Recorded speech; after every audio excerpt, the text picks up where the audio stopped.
नमस्कार, मैं रवीश कुमार। तबलीग जमात को कोरोना फैलाने का जिम्मेदार बताने वाले नेता, पत्रकार, संपादक, एंकर और चैनलों के मालिक कहां हैं? मार्च अप्रैल 2020 में तबलीग को लेकर कितनी बड़ी बड़ी हेडलाइन छपती थी। आज जब इससे जुड़ा केस कोर्ट में ध्वस्त हो गया तो सिंगल कॉलम की खबर छापी जा रही है। यह कहानी आपको ध्यान से सुननी चाहिए कि गोदी मीडिया आपकी जिंदगी से कितना बड़ा खिलवाड़ कर सकता है। कोविड में जब लाखों लोग मर रहे थे बिना इलाज और ऑक्सीजन के, तब गोदी मीडिया क्या कर रहा था? जब मरने वालों की संख्या पर सवाल उठ रहे थे कि सरकार काफी घटा कर बता रही है, तब गोदी मीडिया क्या कर रहा था? क्या आपको पता है कि अब मरने वालों की संख्या कितनी हो चुकी है? 2020 में जितने लोग मरे थे उससे 20 लाख अधिक लोग 2021 में दर्ज किए गए हैं। 26% ज्यादा। 20 लाख मरने वालों की संख्या कहां से आ गई? क्या कोविड के कारण यह संख्या बढ़ी है? लेकिन इस खबर पर भी बहस नहीं हुई और ना तब इसकी संख्या को लेकर बहस हुई। लोग मर रहे थे, उससे आपका ध्यान हटाना था, तो गोदी मीडिया मुसलमानों के खिलाफ नफरत फैलाने लग गया। आज बिहार में लोगों के वोट के अधिकार पर सवाल खड़े हो रहे हैं। गोदी मीडिया के एंकर अकबर के महान होने या ना होने पर फैसला सुना रहे हैं। 2020 में जब 25 मार्च को लॉकडाउन लगा, तब कई लोगों ने सवाल उठाया कि आपकी तैयारी क्या है? भारत उस वक्त टेस्ट नहीं कर पा रहा था, लेकिन उस समय भारत एक ऐसे मुद्दे पर चर्चा करने लग गया या भारत को उसकी तरफ धकेल दिया गया जिसका महामारी से कोई लेना देना नहीं। गोदी मीडिया ने अस्पतालों की तैयारियों की चर्चा छोड़कर तबलीग जमात को कोरोना के संक्रमण के लिए जिम्मेदार बताना शुरू कर दिया। देखते देखते देश में नफरत की आंधी फैल गई। थर्ड क्लास टीवी चैनलों पर इस तरह की हेडलाइन चलने लगी। कोरोना की रफ्तार का जमाती ड्राइवर, जमात से गिरे रोहिंग्या पर अटके, देश में कोरोना की कितनी जमात, कोरोना बम, अब कोरोना के नाम पर जिहाद करेंगे, कोरोना की आग में जमात का घी, लॉकडाउन का दुश्मन है जमाती, मरकज की जिद बनी महामारी। मरकज दिल्ली के निजामुद्दीन में तबलीग जमात का मुख्यालय है। यहां मार्च के महीने में 9,000 से अधिक कार्यकर्ता दुनिया भर से जमा हुए थे। बड़ी संख्या में भारत के ही सदस्य थे, मगर अच्छी खासी संख्या विदेशों से आए लोगों की भी थी। अपने अपने देश लौट जाते, लेकिन तभी 25 मार्च 2020 को लॉकडाउन हो गया, हवाई उड़ानें बंद हो गईं। हमने यह वीडियो यह बताने के लिए बनाया है कि कैसे गोदी मीडिया आपके भीतर नफरत की आग को जलाए रखने का खेल रचता है, और इस खेल में सरकार, पुलिस सब शामिल हो जाती है। गोदी मीडिया तो होता ही है, समाज का बड़ा हिस्सा भी शामिल हो जाता है। लेकिन जिस दिल्ली से कोरोना के शुरुआती दौर में तबलीग के नाम पर नफरत की आंधी चलाई गई, उसी दिल्ली में इससे जुड़ी 3,000 पन्नों की चार्जशीट खारिज हो गई, डिसमिस हो गई। दिल्ली हाईकोर्ट की जस्टिस नीना बंसल कृष्णा ने तबलीग जमात के 70 सदस्यों के खिलाफ एफआईआर और 3,000 पन्नों की चार्जशीट डिसमिस कर दी है। अब आप सोचिए, एक झूठ को रचने के लिए पुलिस से लेकर कोर्ट का कितना समय खराब किया गया। इस मामले में 25 से 30 बार सुनवाई चली होगी। मार्च अप्रैल के महीने में दिल्ली पुलिस ने तबलीग जमात से जुड़े 900 से अधिक लोगों को पकड़कर क्वारंटीन में डाल दिया था। 14 दिनों के बाद जमात के भारतीय सदस्यों को जाने दिया गया, लेकिन विदेशी नागरिकों को रोक लिया गया।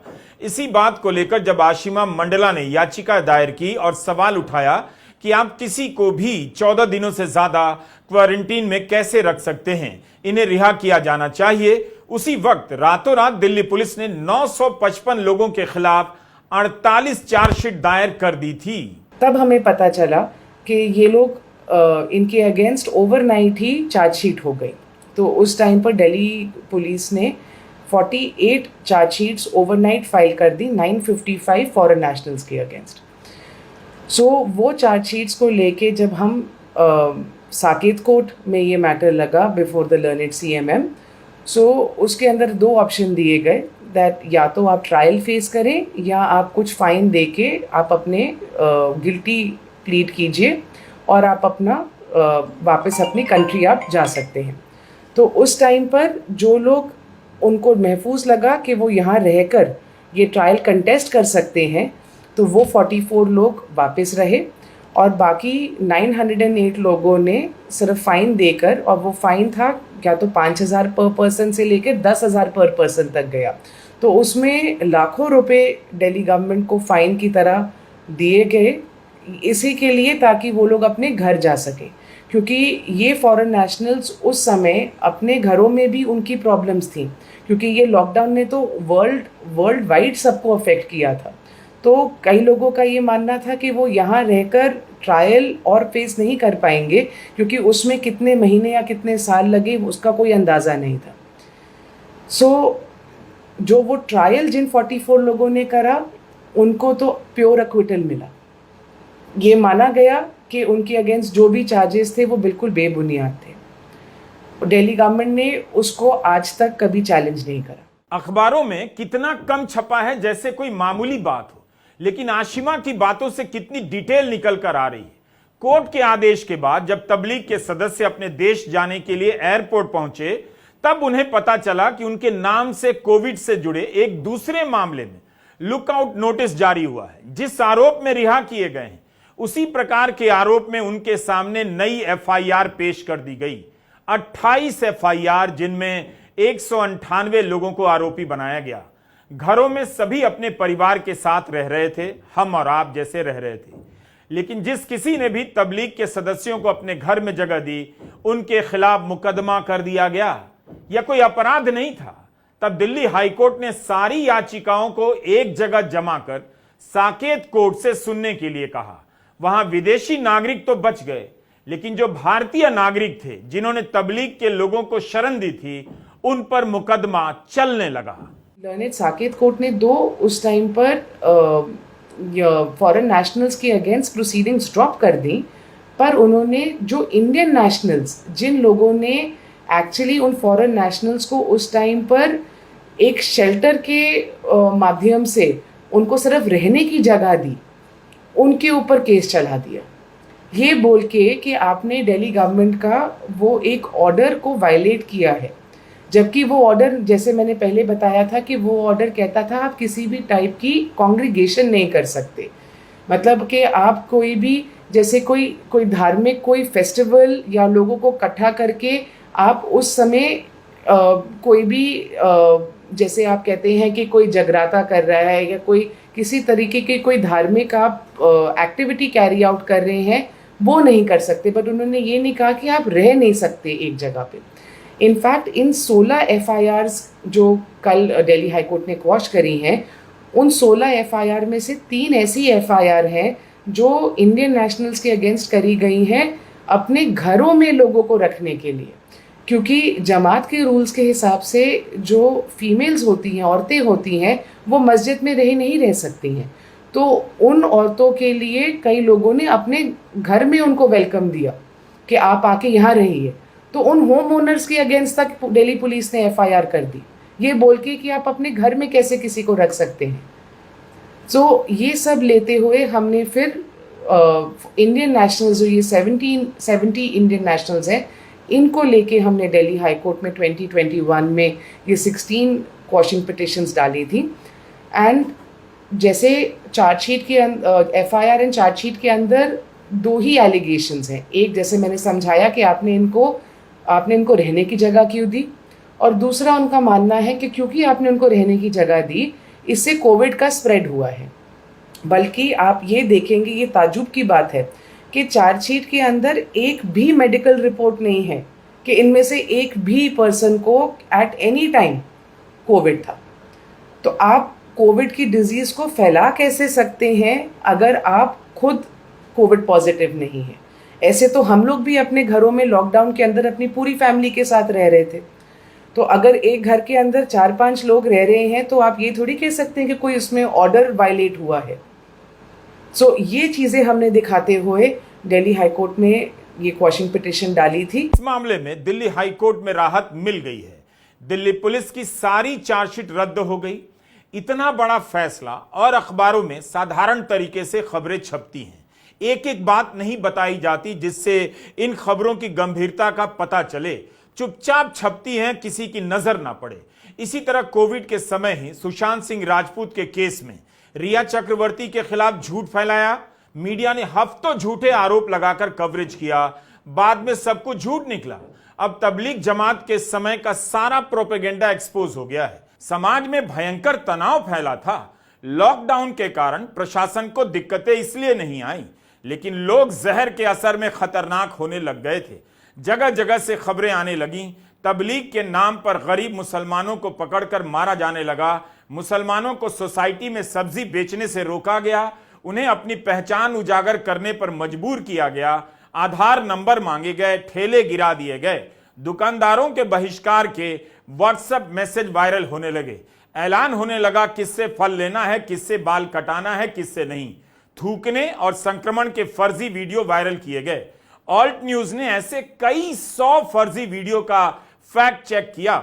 मीडिया स्कैनर नाम की एक और संस्था है, उसने भी तबलीग के कवरेज के दौरान 1 महीने में 69 वीडियो का पर्दाफाश किया, जिनके जरिए झूठ फैलाया जा रहा था। मीडिया स्कैनर ने तब बताया था कि इन वीडियो से जो माहौल बना, उससे मुसलमानों के खिलाफ हमले की 28 घटनाएं हो गईं। यूनिवर्सिटी ऑफ मिशिगन में एसोसिएट प्रोफेसर जोयोजीत पॉल हैं। उन्होंने और उनकी टीम ने कोविड के दौरान मीडिया कवरेज पर कई प्रकार का अध्ययन किया, दिखाया कि कैसे मीडिया ने कोविड की चर्चा में अस्पताल और जांच के सवाल को एक तरफ सरकाकर भ्रामक खबरें फैलाईं और दूसरे मुद्दों की बहस करके असल सवालों को पीछे धकेल दिया। जोयोजीत पॉल ने जब न्यूज और सोशल मीडिया के डिबेट का संकलन किया और उनके टॉपिक्स को कीवर्ड के हिसाब से जांच की, तो सामने आया कि 14 मार्च से 12 अप्रैल के बीच लॉकडाउन के समय मीडिया में संक्रमण को लेकर चर्चा नहीं चल रही थी, बल्कि मुसलमानों को लेकर चर्चा होने लगी थी। दिल्ली हाईकोर्ट ने केवल 16 चार्जशीट रद्द नहीं की है, बल्कि उस चार्जशीट में ऐसा क्या था, यह भी तो सोचिए कि कोर्ट में टिक नहीं पाई। यह कोई नहीं बता रहा, बल्कि यही आपको बताना चाहिए। इसके बारे में एक तरह से हम सोच सकते हैं कि जब तबलीगी जमात वाली कहानी निकली, तब लोगों को डर था कि ये कोविड बीमारी क्या है, इससे कैसे आदमी पर असर पड़ता है। उन्हें ये डर था कि जिसे बीमारी हो जाती है वो मर जाएंगे, तो ज़्यादा डर होने से लोग मिस इन्फॉर्मेशन को मानने को ज़्यादा तैयार होते, और इसमें पहले से ही मुसलमानों के खिलाफ एक किस्म का वातावरण तैयार किया गया था, जहाँ पर जो खराब हो रहा है समाज में वो उस पर हम डालने को तैयार थे। तो ये तीन जो साथ में आ गए, ये आप देखते कि इसीलिए तबलीगी जमात पर जो ये इल्ज़ाम लगाया गया कि इन्होंने स्प्रेड किया, तो लोग बहुत जल्दी से ये मानने को तैयार हो गए। आपको ये वीडियो देखना चाहिए और दूसरों को भी दिखाना चाहिए कि जिस गोदी मीडिया के झांसे में आप अभी भी आते हैं, वो आपके साथ समय समय पर क्या खेल खेलता है। गोदी मीडिया का नाम मैंने यूं नहीं दिया, यह भारत के लोकतंत्र के साथ बड़े स्तर पर अपराध की घटनाओं को अंजाम देने के गिरोह का नाम है, जिसमें केवल यही नहीं है कि पत्रकार एक राजनीतिक दल के प्रति निष्ठावान हो गए हैं, उसकी गुलामी कर रहे हैं, बल्कि यह भी है कि गोदी पत्रकार जनता को झूठ और प्रोपेगेंडा के नाम पर नफरती बना रहे हैं, उनके जीवन से खिलवाड़ कर रहे हैं। यह मतलब है गोदी मीडिया होने का। उस समय के कई बड़े पत्रकारों के थंबनेल घूम रहे हैं, ये थंबनेल नहीं, उनके अपराध के दस्तावेज हैं। आप भूल गए होंगे हिंदू बिजनेस लाइन अखबार में छपे इस आर्टिकल को। फ्रेंच इंस्टीट्यूट ऑफ पौंडीचेरी की सौंदर्या अय्यर और इंडियन इंस्टीट्यूट ऑफ साइंस के डिवेचा सेंटर ऑफ क्लाइमेट चेंज के शोइबाल चक्रवर्ती ने 20 मार्च से 27 अप्रैल के बीच तबलीग को लेकर छपी खबरों का अध्ययन किया। इतने कम दिनों में 271 मीडिया प्लेटफॉर्म से तबलीग को लेकर 11,000 से अधिक रिपोर्ट छपी थी। 11,000 से। अकेले 2 अप्रैल को तबलीग के बारे में 1451 न्यूज आर्टिकल छापे गए। कल्पना कीजिए किस रफ्तार से तबलीग को लेकर मुसलमानों के खिलाफ माहौल बनाया जा रहा था। कब? तब जब चर्चा मेडिकल की हालत पर होनी चाहिए थी, लोगों की जिंदगी से जुड़े सवालों पर होनी चाहिए थी, खस्ता हाल स्वास्थ्य सेवाओं पर चर्चा होनी चाहिए थी। लेकिन उसकी जगह एक नया दुश्मन खोजा गया जिसका नाम रखा गया तबलीग जमात, और महामारी के बीच इस्लामोफोबिया की महामारी को और बड़ा कर दिया गया। इसलिए कहता हूं, गोदी मीडिया को उसके अलग अलग अपराधों से पहचानिए। यह केवल प्रधानमंत्री मोदी को लेकर चुप नहीं होता, उनकी सेवा में सवालों को नहीं उठाता, बल्कि तरह तरह के अपराध करता है, फेक न्यूज फैलाता है। गोदी मीडिया का नाम इसलिए रखा क्योंकि उसका जो भी अपराध है उसकी तुलना आप किसी और राजनीतिक व्यवस्था के मीडिया से नहीं कर सकते। गोदी मीडिया लोकतंत्र का हत्यारा है। हर दौर में मीडिया सत्ता के आगे झुका है, लेकिन किसी भी दौर में मीडिया ने मरते हुए लोगों को उनके हाल पर छोड़कर उल्टा समाज को नफरत में झोंकने का काम नहीं किया। इसलिए हम आज तबलीग पर यह वीडियो बना रहे हैं, ताकि एक बार फिर से आप देख सकें कि कोविड के समय की गोदी मीडिया की दो बड़ी स्टोरी, तबलीग और सुशांत सिंह के मामले में क्या हश्र हुआ, और इनसे बड़ी स्टोरी थी कितने लोग मर गए, ऑक्सीजन के बिना मर गए, अस्पताल में भर्ती नहीं हो सके, दवा नहीं मिली, मर गए। अपने देखने वाले दर्शकों से ऐसी गद्दारी मीडिया ने भारत के किसी भी राजनीतिक दौर में नहीं की। आप बताइए अगर की है तो। इसी गोदी मीडिया के दबाव में दिल्ली के निजामुद्दीन में मौजूद तबलीग जमात के मुख्यालय को लेकर तरह तरह की खबरें छपी। सैकड़ों लोग 2-2 महीनों के लिए जेल में डाल दिए गए। डिफेंस कॉलोनी का एक निवासी केस करने चला गया अपने ही मुस्लिम गार्ड के खिलाफ। उसे संदेह हो गया कि तबलीग के कार्यक्रम में गया था। यह असर था उस वक्त तबलीग जमात को लेकर फैलाई जा रही अफवाहों से। मामला हाथ से निकल रहा था, कोई भी किसी को टारगेट करने लगा था। तब जमीयत उलेमाए हिंद ने सुप्रीम कोर्ट से अपील की कि जो मीडिया संस्थान कोविड संक्रमण को तबलीगी जमात से जोड़कर सांप्रदायिक रंग दे रहे हैं, उनके खिलाफ कार्रवाई की जाए। अक्टूबर 2020 की बात है। सुप्रीम कोर्ट में तत्कालीन चीफ जस्टिस एस.ए. बोबडे की बेंच के सामने इसकी सुनवाई हो रही थी। बेंच ने केंद्र सरकार से इस मामले में हलफनामा दायर करने के लिए कहा, तो सूचना एवं प्रसारण मंत्रालय के एक जूनियर अधिकारी ने हलफनामा जमा करा दिया। हलफनामे में साफ साफ जवाब नहीं दिया गया, उल्टा यह कह दिया गया कि खराब रिपोर्टिंग का कोई मामला सामने ही नहीं आया। इस बात पर सुप्रीम कोर्ट नाराज हो गया। सरकार की तरफ से पेश सॉलिसिटर जनरल तुषार मेहता को चीफ जस्टिस बोबडे ने कहा, आप इस तरह से कोर्ट के साथ पेश नहीं आ सकते। सरकार ने अपने हलफनामे में कहा था, तबलीगी जमात में कोविड के संक्रमण की घटना और स्वास्थ्य कर्मियों पर हमले की घटनाएं तथ्य की बात हैं, और इन तथ्यों पर आधारित न्यूज रिपोर्ट को सेंसर नहीं किया जा सकता है। आप देखिए कि जो मीडिया परसेप्शन हो जाता है, अब मोस्टली लोग ये बात समझते नहीं हैं कि मीडिया में आपको एक्चुअली जो कोर्ट का रिकॉर्ड है, एविडेंस, जब तक वो सामने नहीं आए, आप सिर्फ एक पॉपुलर ओपिनियन पे इन अ नेगेटिव लाइट अगर किसी चीज़ को भी दिखाएंगे, सो उसका इम्पैक्ट तो ना कि उस चीज़ की ट्रायल पर भी हो सकता है और लोगों पर तो होता ही है। एंड इनफैक्ट इसमें कितने लोग हैं जो इवन तो हमारे पास पिछले 4 साल में ट्रायल पे स्टे था, पर हर छोटी छोटी चीज़ में दिक्कत आती है। जैसे कि अगर किसी को जॉब लेने जाना है तो उसको डिक्लेयर करना पड़ता है कि उसके अगेंस्ट एक क्रिमिनल केस है। कितने ऐसे लोग थे जिनका पिछले 4 साल में उनका पासपोर्ट रिन्यू नहीं हो पा रहा है क्योंकि उनके अगेंस्ट एक क्रिमिनल केस पेंडिंग है। सो ये सब चीज़ें और हर बार हर डेट पे कोर्ट आना, वो अपने आप में भी एक चीज़ है जो आपको खुद से बहुत परेशानी होती है। और इसमें कितने लोग हैं जो सीनियर सिटीजन्स थे। सो ये सारी चीज़ों का बहुत नेगेटिव इम्पैक्ट होता है। इसलिए बहुत ज़रूरी है कि बिफोर मीडिया जाके कोई ये चीज़ और अपना वर्डिक्ट दे दे किसी को गिल्टी करार करते हुए, तो थोड़ा बहुत ये भी रिस्पॉन्सिबिलिटी होती है कि जो एक्चुअल केस के फैक्ट्स हैं वो भी देख लिए जाएं। लेकिन दिल्ली के मामले में सब कुछ झूठ निकला। तबलीग जमात के सदस्यों के आगे चार्जशीट में कोविड पॉजिटिव लिख तो दिया गया, मगर एक भी मामले में मेडिकल का प्रमाण पत्र नहीं जमा कराया गया। क्यों? इसलिए हम उस समय की सारी बातों को आपके सामने ला रहे हैं, ताकि आप देख सकें कि आपके साथ कितना बड़ा छल हुआ। आपको नफरती बना दिया गया जबकि आप थे नहीं। दिल्ली हाईकोर्ट में तबलीग जमात के खिलाफ 16 चार्जशीट डिसमिस हुई है। इस पूरे मामले की शुरुआत दिल्ली से हुई थी।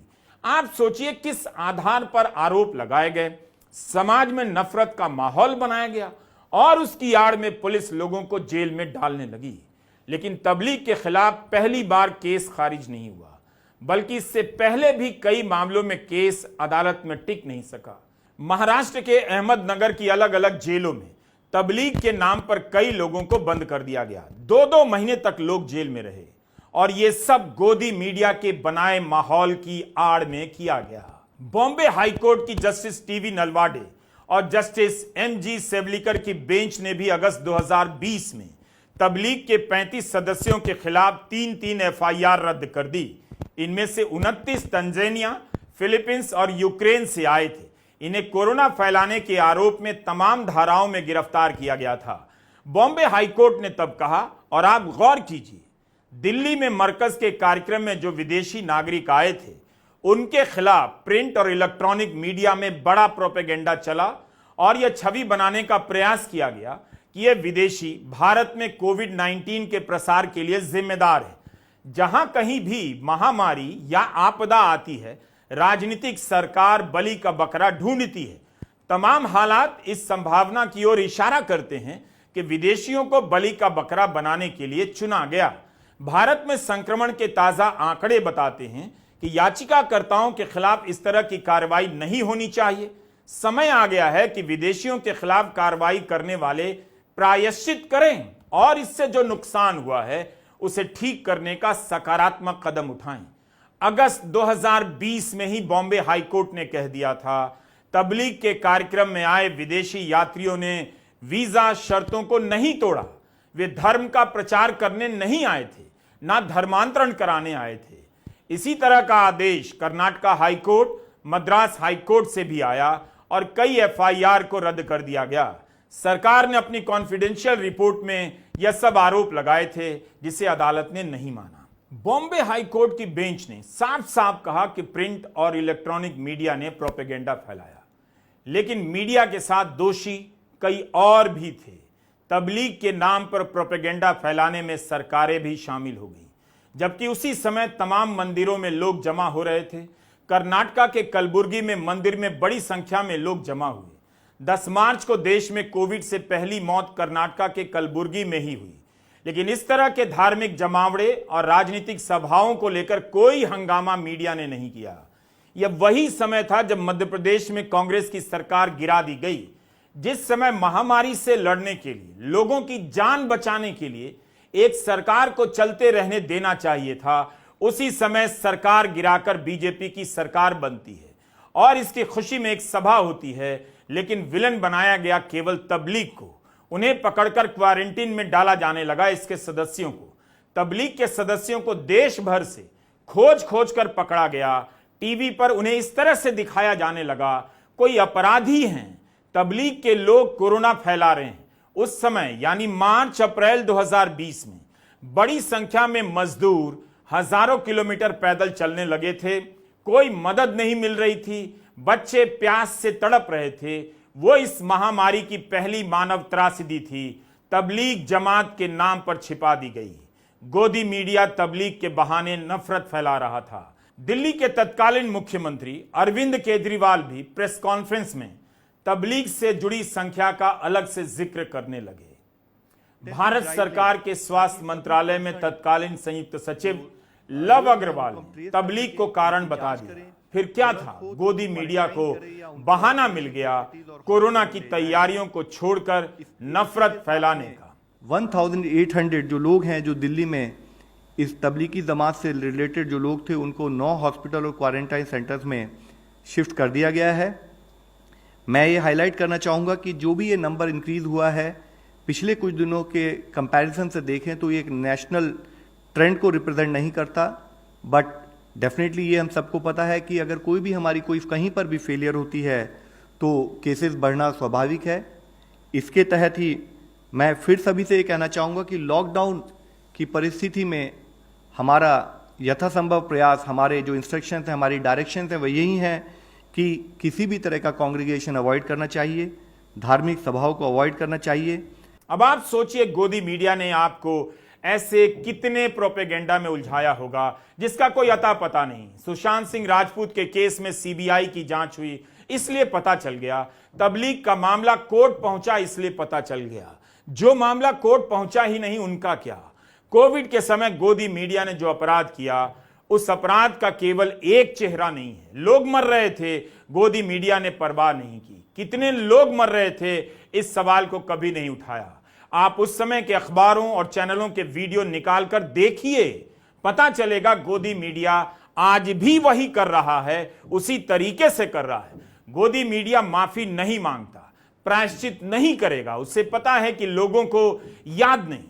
और अब मीडिया इस खबर पर बहस नहीं करेगा कि दिल्ली हाईकोर्ट ने 3000 पन्नों की चार्जशीट रद्द कर दी और पूरा केस हवा में उड़ गया, झूठ पकड़ा गया। जो अपराधी हैं वह अपने अपराध पर कैसे चर्चा करेंगे। इसलिए आपकी जिम्मेदारी है कि आप गोदी मीडिया के अपराधों पर लगातार चर्चा करते रहिए और इस लोकतंत्र के भविष्य को लेकर सतर्क रहिए। नमस्कार, मैं रवीश कुमार।